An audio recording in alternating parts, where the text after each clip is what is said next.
അപ്പൊ അന്നൊക്കെ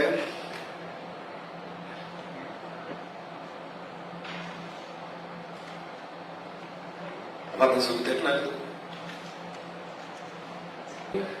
ഞങ്ങള് കണ്ട സ്വപ്നം, ഞങ്ങൾ ചെയ്ത സിനിമ നന്നായിട്ടുണ്ടോ എന്ന് നിങ്ങൾ പറയും.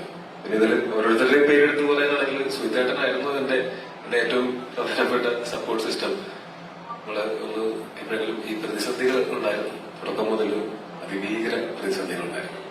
അത് ഇപ്പൊ ആലോചിക്കുമ്പോൾ അതൊക്കെ തമാശയാണ്. അന്നൊക്കെ ഞങ്ങളൊക്കെ ഒരുമിച്ചിരുന്ന് കരഞ്ഞിട്ടുണ്ട്, നമ്മളൊക്കെ തല്ലുകൂടിയിട്ടുണ്ട്, ചിരിച്ചിട്ടുണ്ട്. അപ്പൊ അന്നൊക്കെ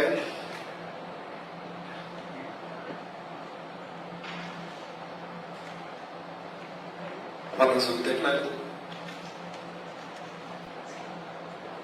ഒരു സപ്പോർട്ട് സിസ്റ്റം. സുഖിതേട്ടനായിരുന്നു. നമുക്ക് എപ്പോഴും അപ്രിസിയേഷൻ വേണം. നന്നായി ചെയ്താൽ അപ്രിസിയേഷൻ കിട്ടണം, മോശമായി ചെയ്താൽ വിമർശിക്കണം. ആ അപ്രിസിയേഷൻ എന്ന് പറയുന്നത് എനിക്ക് നിരന്തരമായിട്ട് കിട്ടിക്കൊണ്ടിരുന്നു. അതായിരുന്നു എന്റെ ആ സമയത്തെ ഊർജം. ചുറ്റുമുണ്ടായിരുന്നൊക്കെ സുഹൃത്തുക്കളായിരുന്നു, എല്ലാവരും നല്ല പണിയെടുത്തിരുന്നു. അപ്പൊ ഇവർക്ക് എല്ലാവരെയും ഒരു ചേട്ടന്റെ സ്ഥാനത്ത് നിന്ന് സപ്പോർട്ട് ചെയ്യുകയും, ഇപ്പൊ ജിതിനാണെങ്കിലും എനിക്കറിയാം, ഈ 8 കൊല്ലത്തിനിടയ്ക്ക് ജിതിൻ തകർന്നു പോയിട്ടുള്ള സമയങ്ങളുണ്ടെങ്കിൽ അന്നും സുഖമായിട്ട് തന്നെയായിരുന്നു അതിന് കൂടെ ഉണ്ടായിരുന്നു എന്നുള്ളത് ഞങ്ങൾക്ക് എല്ലാവർക്കും അറിയുന്ന കാര്യമാണ്. അതെ, പിന്നെ ജിതിനാണെങ്കിലും ഞാൻ എൻ്റെ അടുത്ത് സിനിമയുടെ പോസ്റ്റ് പ്രൊഡക്ഷൻ ഒക്കെ തുടങ്ങിയ സമയത്ത് ഞാൻ ജിതിന്റെ അടുത്ത് പറഞ്ഞു, ജിതിന് ഞാൻ നിന്നെ ഭയങ്കരമായിട്ട് പ്രഷർ ചെയ്യും, ഞാൻ നിന്നെ ഭയങ്കരമായിട്ട് പുഷ് ചെയ്യും.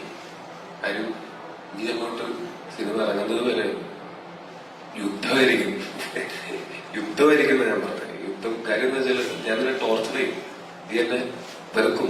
പക്ഷെ ഒരു ഡിസ്ക്ലെയിമർ ആയിട്ട് ഞാൻ എപ്പോഴും പറഞ്ഞു വയ്ക്കാറുണ്ട്, നീ മനസ്സിലാക്കിക്കോ, ഇതൊക്കെ വേണ്ടി വരും സിനിമ സമയത്ത് നമ്മൾ വിചാരിക്കുന്ന പോലെ തിയേറ്ററിലേക്ക് എത്തിക്കാൻ. നാളെയാണ് അത് തിയേറ്ററിലേക്ക് എത്തുന്നത്. ഈ കഴിഞ്ഞ കുറച്ച് ദിവസങ്ങളിൽ ഞാനും ഈ പറഞ്ഞ മനുഷ്യരൊന്നുമല്ല, ഞാനിങ്ങനെ പ്രമോഷൻ ചെയ്യാൻ തുടങ്ങിയത് ഈ സിനിമയിലുള്ള വിശ്വാസവും ഇതിന്റെ കണ്ടന്റ് കണ്ടുകൊണ്ടും തന്നെയാണ്. ഇത് നന്നാവണം എന്ന് ആഗ്രഹം ഉണ്ടായിരുന്നതുകൊണ്ട് തന്നെയാണ്. പിന്നെ മാത്രമല്ല, ഞാനങ്ങനെ കുറച്ച് ദിവസം പ്രമോഷന് വേണ്ടി ചിലവഴിക്കണം എന്ന് വിചാരിച്ചാൽ ഉടനെയൊന്നും അത് അത്ര എളുപ്പത്തിൽ നടക്കില്ല. നമ്മളൊരു കൊച്ചു ഇൻഡസ്ട്രിയാണ്, നമ്മളെല്ലാവരും ഒരു സഹകരണ അടിസ്ഥാനത്തിൽ മുന്നോട്ട് പോകുന്ന ഇൻഡസ്ട്രിയാണ്. അപ്പൊ എന്റെ മറ്റ് സിനിമകളിലെ ആൾക്കാർ സഹകരിക്കുകയും, എന്റെ മാനേജർ ഗോകുലുണ്ട്, അവൻ ഇതിന്റെ സിനിമയുടെ തുടക്കം മുതൽ ഈ സിനിമയുടെ ഭാഗമായിട്ട് നിന്നിട്ടുള്ളതാണ്. അവൻ ഇതെല്ലാം മാനേജ് ചെയ്തു തന്നു. അവൻ റിക്വസ്റ്റ് ചെയ്തപ്പോ എന്നെ ഇത്ര ദിവസം പ്രമോഷന് വേണ്ടിയിട്ട് വിടാനായിട്ട് ഞാൻ ചെയ്യുന്ന മറ്റ് സിനിമകളുടെ പ്രവർത്തകർ തയ്യാറായതുകൊണ്ടാണ്. അവര് പറയുന്നത് ഞങ്ങളുടെ ഡേറ്റാണ്, അവന് പ്രമോഷനുകൾ വിടാൻ പറ്റില്ല എന്ന് പറഞ്ഞിട്ടുണ്ടെങ്കിൽ പ്രമോഷനൊന്നും നടക്കില്ല.